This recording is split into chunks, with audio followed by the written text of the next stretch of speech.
Hi, I'm Danny, I'm Sam. and this is in a Brew. We'll be poring over business stories, And talking about things that interest us in the world of business. so we'd like you to just take a few minutes out, listen. Yeah, we'd love it if you join our conversation with us.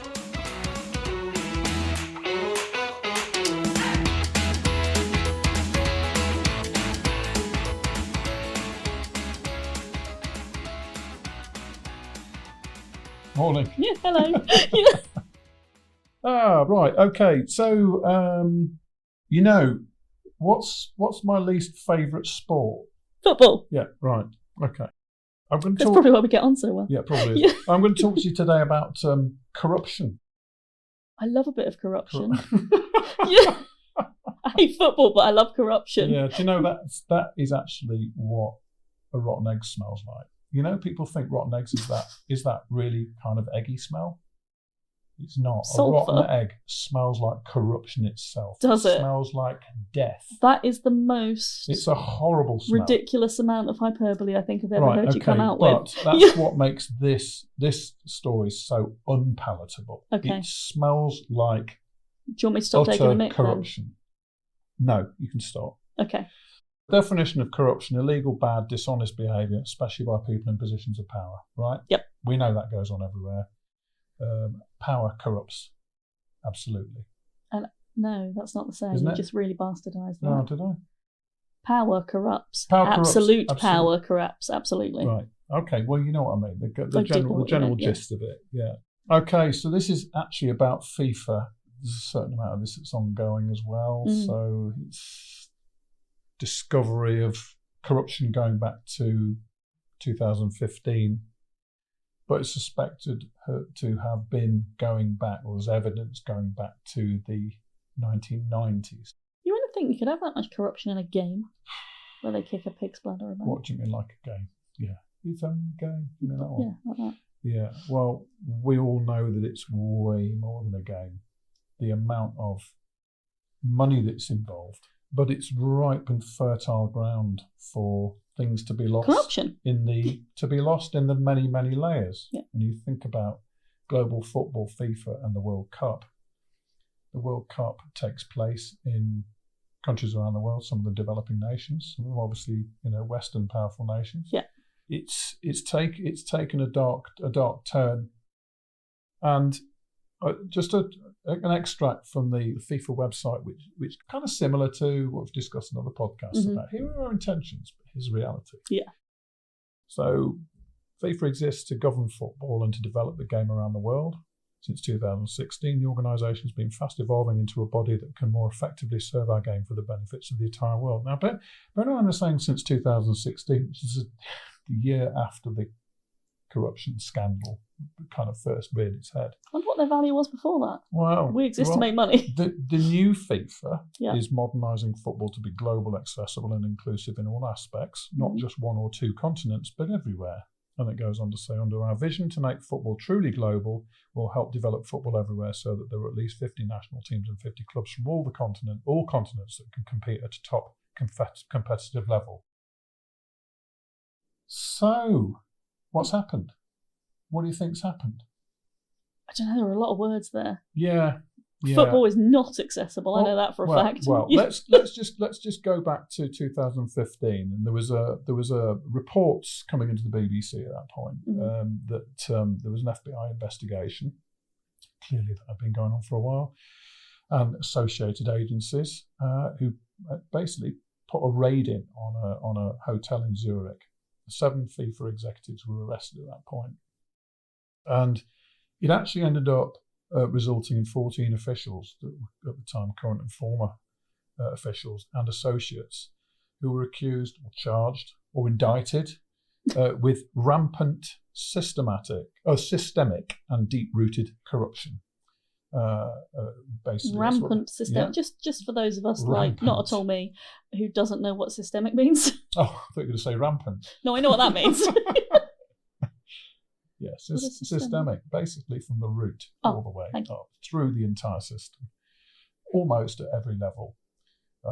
That's my interpretation of it. And the FBI had actually investigated $150 million in bribes and kickbacks paid to officials within FIFA.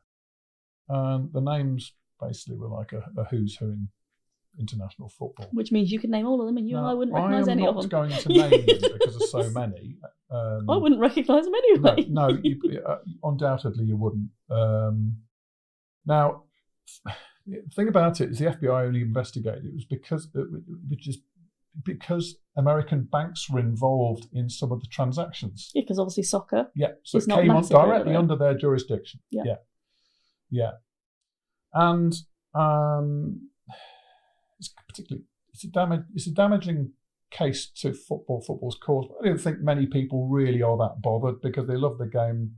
The game exists. They follow it. That's background noise for an awful lot of people. Yeah, they're just worried about the person on the pitch playing the game, not about what happens behind the scenes. And what their club's doing. Yeah. Whatever's behind it, I don't know, arguably, are they really bothered? But I think what it does is it taints it. It taints it a lot further. I do a lot to do with, and have done over the years, to do with sponsorship and attachment of brand to another brand, to piggyback off the back of a great reputation. But actually, think about sponsors of matches, sponsors of the World Cup, teams and of the World Cup. They're kind of almost tainted by association, or could be. I'm not saying they are, but potentially. Yeah, it depends how strong. We've talked about this before. How strong your own values are as a business, as to whether FIFA's actions align with what you stand for as a business, and therefore whether. But of course, the businesses that align themselves are all huge corporations. Yeah, and at the same time, that many eyes on you. Mm-hmm. Yeah, maybe you could just ignore it. But maybe that alignment could actually benefit back the other way and could actually make FIFA look better anyway. So if it's riding out this storm, kind of charity, riding out this storm, association with well-known international brands, it's then seen. You see, Coca-Cola don't mind. Other brown fizzy drinks are available. So there are a number of reasons. I'm just going to go through some of the reasons why it's disconcerting, because it's actually also crossed into other sports. I'm not going to go into those now, but cricket's been affected by corruption, for example. It might be a future podcast, actually, if anyone's really bothered about cricket. I mean, rather like football, I'm not bothered about cricket either. I don't think there's a sport I do enjoy watching. So but I'm not lambasting this because it's football. I'm just really interested. It's kind of, there's another reason why I'm not really that bothered about it. But rugby, I haven't heard of anything untoward going on with rugby. It's a gentleman's sport. So, anyway, so there's a bunch of reasons. So basically corruption, bribery, money laundering, unethical governance. And it is one of the most influential sports organisations in the world, and the richest, I'd assume. Well, let's see what this says.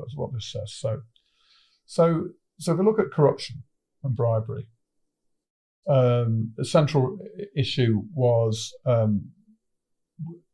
bunch of allegations around senior FIFA officials taking bribes in exchange for awarding World Cup hosting rights. Now, this is funny, right? So this makes me think of the Eurovision Song Contest. Yeah. A lot of people don't want it because of the sheer cost of having to put this spectacle on. So obviously there's a cost to putting a World Cup on in your country. Yeah. Some people might need to build the stadiums. I mean, obviously in the UK we have infrastructure for that sort of thing. Yeah, they're not going to be using a dusty old kind of football ground. They're going to have to build. So I'm assuming the countries that want to put it on are the countries that already have the infrastructure, and the costs would therefore be minimal. No, not necessarily. Then why would you want to put it on if it's going to cost you money to do it? It's going to bribes costing you money. The amount of money that comes into the country through people attending. Through the tourism and Correct. I'm going to come on to that. You've got to do some proper maths there, haven't you? Does it offset the cost of the bribe? So there was controversy around the awarding of the 2022 Qatar bid and successful win. The inverted commas that no one can see. 2018 World Cup in Russia. Yeah. And both of those countries faced criticism for human rights issues. In fact, faced criticism. I think they still do. I think we know that. Qatar in particular had no prior history of football significance either. No, because they had to build every stadium from scratch. Yeah. So there's a there's an aspect of in terms of the integrity of the bidding process. Hey, we've got this incredible team here where they just need their chance on the world stage. We've got a nation that absolutely adore football. Right, Come here. We've just won the World Cup bid. We better go and put a football team together. Yeah, possibly. Yeah. There was a cash for votes scandal as well. Some officials were alleged to have accepted bribes from countries and individuals looking to gain some favourable decisions over other FIFA business. $150 million in bribes was reportedly paid. Now, I've already said that, but it was paid over decades. So if you look at how much it earns, then that's just tiny amount, really. Yeah. The unfair influence on global football decisions. So there's an accusation of meddling, in inverted commas, in football governance. So it doesn't necessarily just mean the World Cup tournaments, but also football governance itself, which is rule changes, commercial deals, leadership appointments, and they're based on money and influence rather than merit or the good of the actual game itself. Can I do that thing where I ask a question that's possibly quite stupid? Who cares?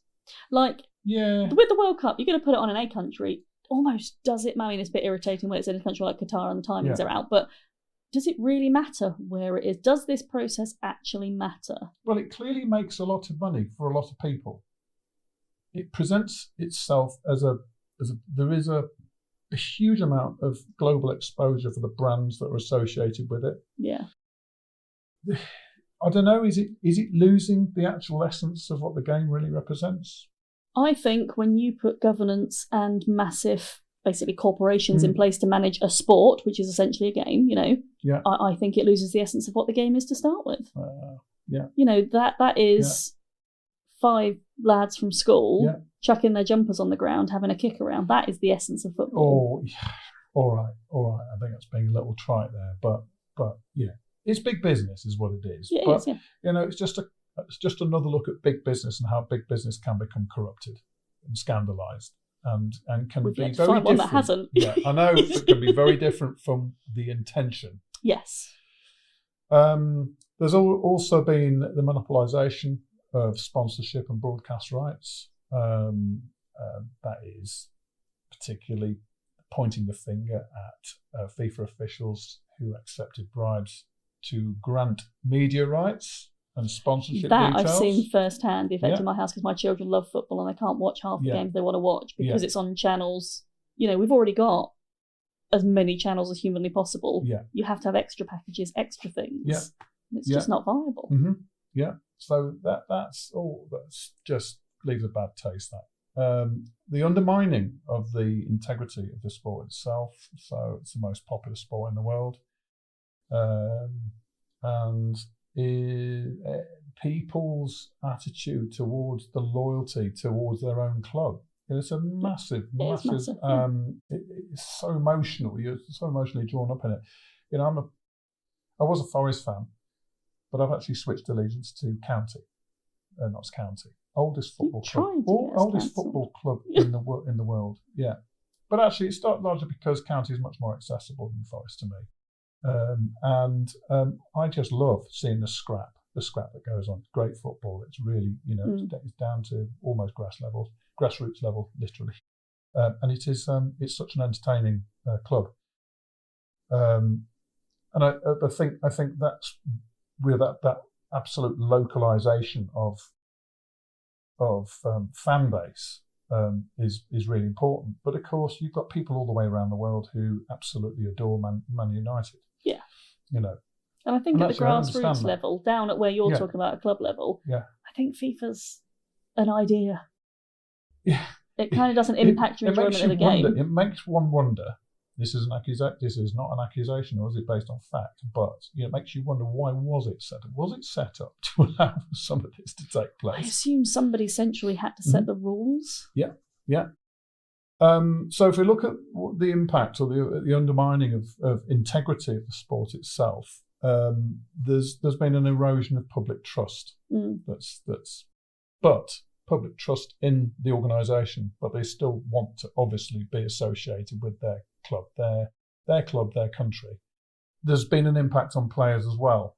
So bids that are favouring lead to uneven competition and wealth and influence. Because if you can afford the bribe, you get your... Yeah, and it then impacts on a nation's ability to host a tournament. You know, you're prepared to pay all of this. It's not done on merit, it's done on how much you're prepared to pay. So they can't then grow their football programmes if they're not part of that, you know, and actually it's often a way out. Yes, and if the income from having the World Cup would allow you to reinvest in the sport at a grassroots level, that could make a massive difference to a country. Yes, exactly. And I've seen this in South Africa, and in the townships they actually have football clubs that actually form part of a feeder programme from the very, very basic level, from like 9 or 10 years old.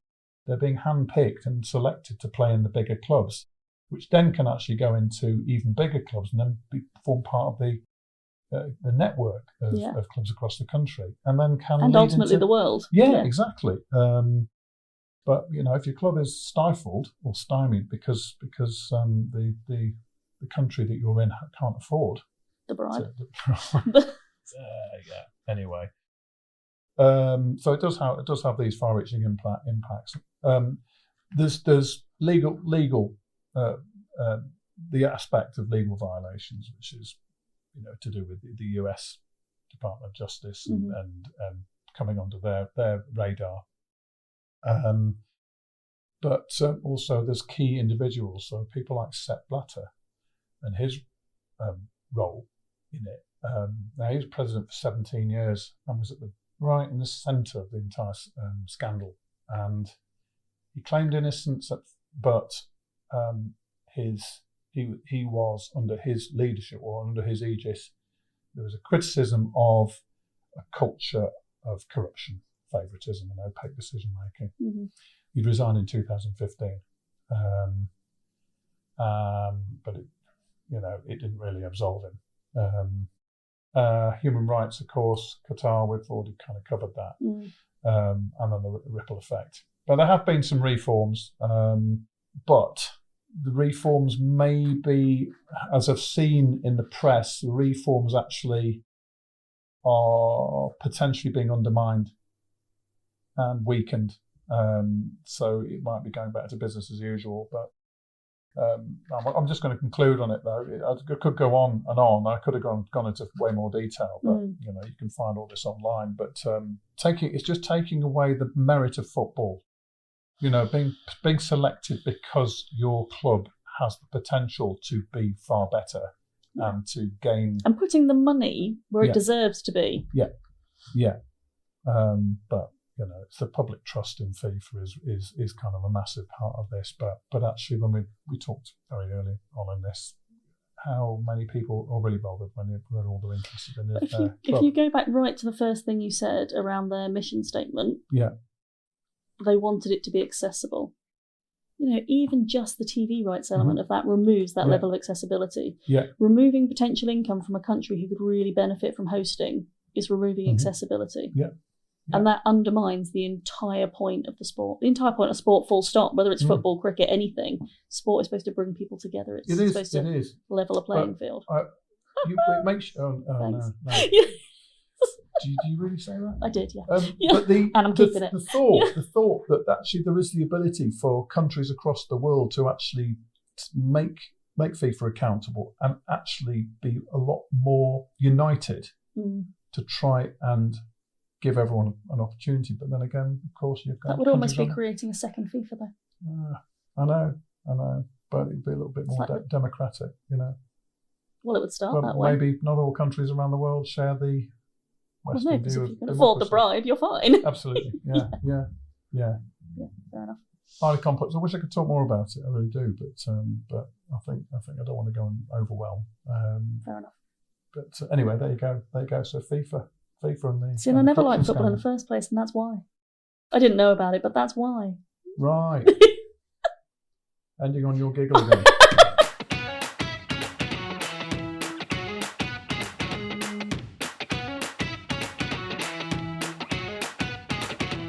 Thanks so much for listening and being a part of today's episode. If you like what you've heard, or if you feel there's something missing, or you want to ask any questions, please get in contact.